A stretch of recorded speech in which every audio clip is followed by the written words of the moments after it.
2004, I'll read you the first sentence. Before embarking on compulsory purchase and throughout the preparation and procedural stages, acquiring authorities, that is the people who run the CPO, which would be Thanet District Council, should seek to acquire land by negotiation. The compulsory purchase of land is intended as a last resort in the event that attempts to acquire by agreement fail. That is something that we are required to do by the government circular. I heard it described recently by somebody as being, I don't think that's the law, it's just best practice. But we all know that if we go ahead with this particular activity, it is likely to be challenged and heavily challenged. So any departure from best practice is likely to leave us open to challenge. In terms of the legal war of words, I understand that. Much of what has been written has had to be written in that particular way because there are legal aspects to this. And in one sense, I can't make as much of our barristers' advice public as I would otherwise like to have done, because we are sitting under a threat of judicial review from RiverOak. And in that way, that documentation becomes legally privileged in advance of any action that may follow. I will ask Aidan if he'll give us a few words on the business of legal words and whether or not enough evidence has been produced. I would say that in our telephone conversations I have sometimes felt a bit like the evil Nazi dentist in Marathon Man with Dustin Hoffman saying to him over and over again, is it safe, is it safe, is it safe? And now perhaps he'll tell you. No, you're worse than that. When embarking on a CPO, the acquiring authority has to take into account various factors. The finances of the finances being available to actually go through the CPO process and to acquire the land. Now, the finances do not have to be immediately available at the time the CPO resolution is made. There has to be a fairly good certainty that those finances will have become available by the time the CPO is confirmed. Exactly. Balance with that is also not just whether the finances are actually available, but whether or not the project for which the CPO has been obtained is in the public benefit. Yes, it is. Yes. That has to be balanced against the benefits, the rights of the landowner. One inspector. She only paid £1. And the decision. yes. I understand this is an emotional issue. I have been quite tolerant.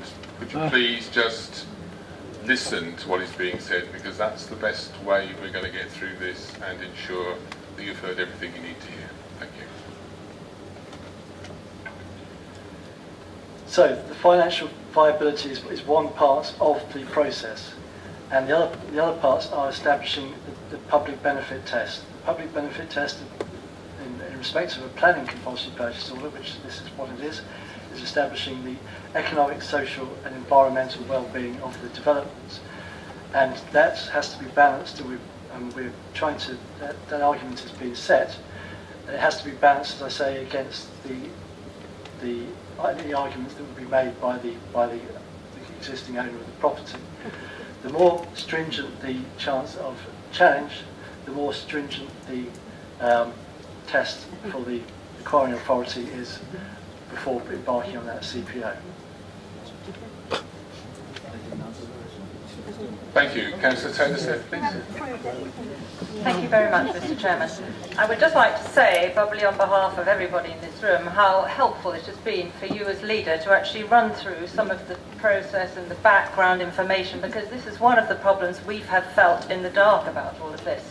It may be for the best of reasons, legal and otherwise, that you didn't want to allow councillors to actually meet the legal opinion before. So thank you very much, gentlemen from Sharpeville, for coming tonight. I don't know whether you're really here for cross-examination or not, but I appreciate you being here. Anyway, if I may, through you, Mr. Chairman, direct a question to Councillor Crowe-Brown, who is the Cabinet Member for Corporate Governance Services. Is that okay? I just would like to ask Councillor Crowe-Brown, if you're able to confirm that the report we have here tonight is in its entirety fully endorsed by Sharp Pritchard and Council, whose name we were given tonight for the first time, particularly in light of various rebuttals made by RiverOak in the communications as the rest of us as councillors have received. And have you yourself at any time since becoming a Cabinet member met face to face with either Sharp Pritchard or Council who are acting for TDC, or equally met anybody from RiverOak to ask any questions about the process of a CPO and the recommendations given in the Cabinet report we have here today? And mine only arrived today for information, so we haven't moved along. Anyway, no to all of the above. How do you, Councillor Crowe-Brown, and all your colleagues sitting here in the Cabinet, feel able to make informed and considered decision on this very, very important decision tonight to agree to sign an indemnity agreement or not with RiverOak with the intention of going for a CPO of Manston Airport? TDC obviously has to be cautious. I have been continually asking questions about risk at every single meeting that has been, I think, apart from one when I was on holiday. And it would be nice to know also how much Cabinet has actually spent since agreeing to look into this. We were given a figure of approximately £10,000, which seemed to be very low.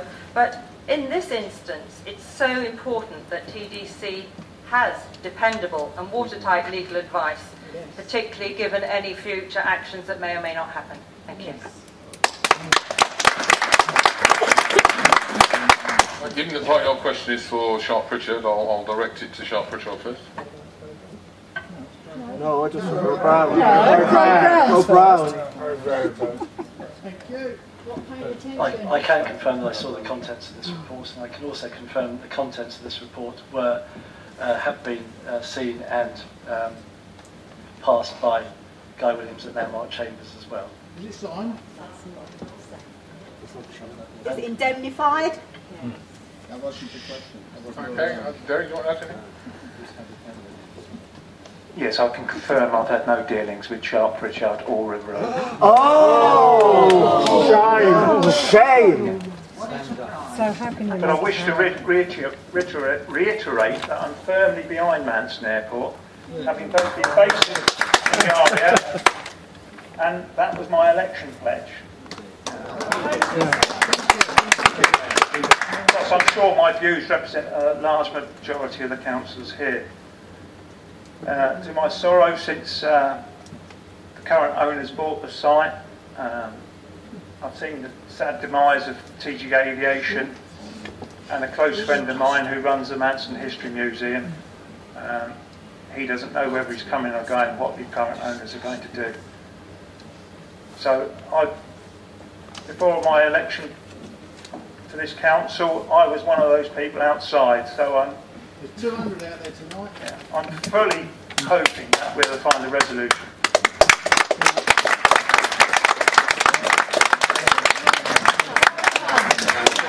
Councillor Campbell, please. Yes, thank you very much, Chair. Firstly, before I ask the questions, which I have given notice of, and I hope you've received them, I'd like to rectify an unintentional error made by Councillor Martin. The meeting she referred to at Ramsgate did take place at the Custom House, but it was not a Ramsgate Town Council meeting. It just occurred in the building that Ramsgate Town Council occupy, the Custom House. However, my two questions are, Leader, is the authority for TDC to apply for a CPO of the former Manston site time limited? If so, when does that authority expire?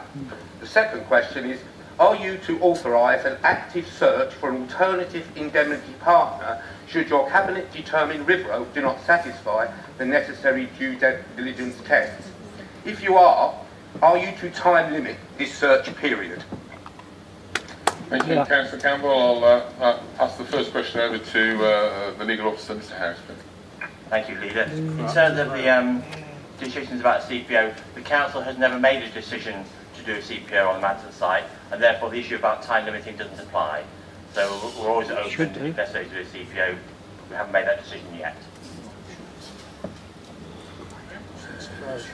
And in terms of the search for an alternative indemnity partner, since RiverOak made public the difficulties surrounding the ongoing negotiations 4 other organisations have expressed an interest to talk with us.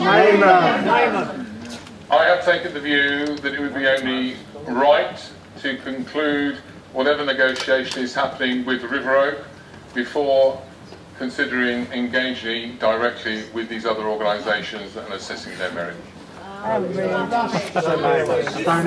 the CPO. Councillor Grove, please. Yeah, thank you, Leader.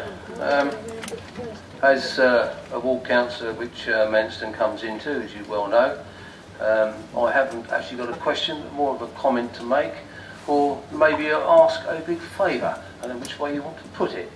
But as an independent, I can't be blamed for losing any money, so you can't have a dig at me for that. But recently I've read a lot of information regarding TDC and RiverOak, which have been in the public domain and which have been from TDC itself. And I must be honest, it sort of puts your head into a spin. But what I'm going to say to you people tonight, for UKIP, the Cabinet, is you good people were elected on a pledge to save Manston. Yeah. All I can do is say to you is save it. That's right. For RiverOak, 5.5 years is better for RiverOak to get up and running the airport than have the overspill from London for housing.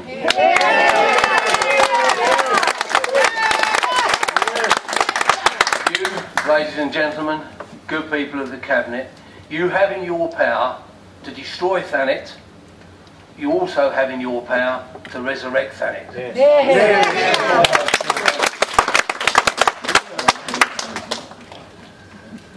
Thank you. I reiterate what I said at the start of the meeting. The decision here this evening is about the whether or not we are to appoint RiverOak as entry partner. Yes. That does not mean we have stopped or abandoned looking for a way to reopen the airport, and whatever the decision here tonight is, we will redouble our efforts to make sure that does still occur. Councillor Partington, please. Thank you, Mr. Chairman. I just want a point of clarity before I ask my question, if I may, on the actual recommendation. It does actually say that no further action will be taken at the present time on a CPO of Manston Airport. Does that mean ever? That's a point of clarity. And my question, clearly UKIP's election pledge is to CPO the airport, which most of us would agree with. However, I appreciate that the so-called Plan B to build 10,000 houses sounds very lucrative in the short term. But having been elected to represent the will of the people of Thanet and safeguard the interests of the people, how can you assure us that you are making a decision based on the best interests of the people of Thanet rather than the financial gain of TDC? Thank you.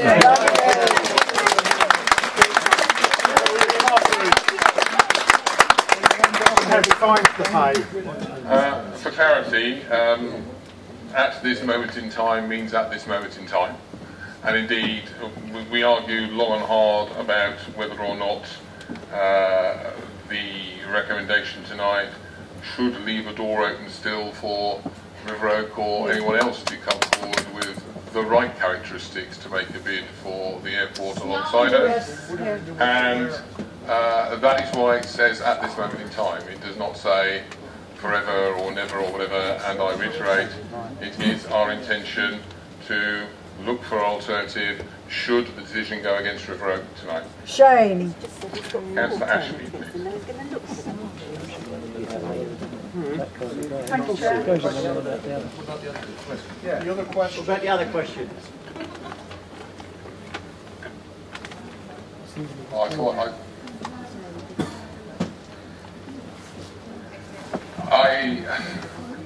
I have not sat down and calculated the council tax and new homes bonus to come from 10,000 houses. It's not my intention to see 10,000 houses on Manston Airport. It's my intention to see aeroplanes flying again. Yes. And indemnity means Thank no you, Chair. risk. Firstly, I'm speaking on behalf of Councillor Connor Collins, who is unfortunately in hospital at the moment. He sends his apologies for not being here, but he has asked me to read out his question for him. My biggest concern for this evening's meeting is knowledge or lack of it. I have tried continually, along with other members, to access the full facts and information about the indemnity agreement and partnership with RiverOak. It's been like pulling teeth. Continually I found myself being blocked from all angles by ways of threats, intimidation and refusals to share information. The leader has also refused to impart information to me, both while as a UKIP councillor and after as leader of the Democratic Independent Group. The fact that I have not received the officer's report with the 5 clear days prior to the meeting, or been allowed even extra time for adjustment made for my blind list, in actual fact I've still not even received the report at this time of writing, which was this evening. I believe that the Cabinet members are being driven like cattle to make a decision tonight to lack the background knowledge to do the duty with appropriate diligence. Due to the enormity and impact of this report, I feel it only fit and proper that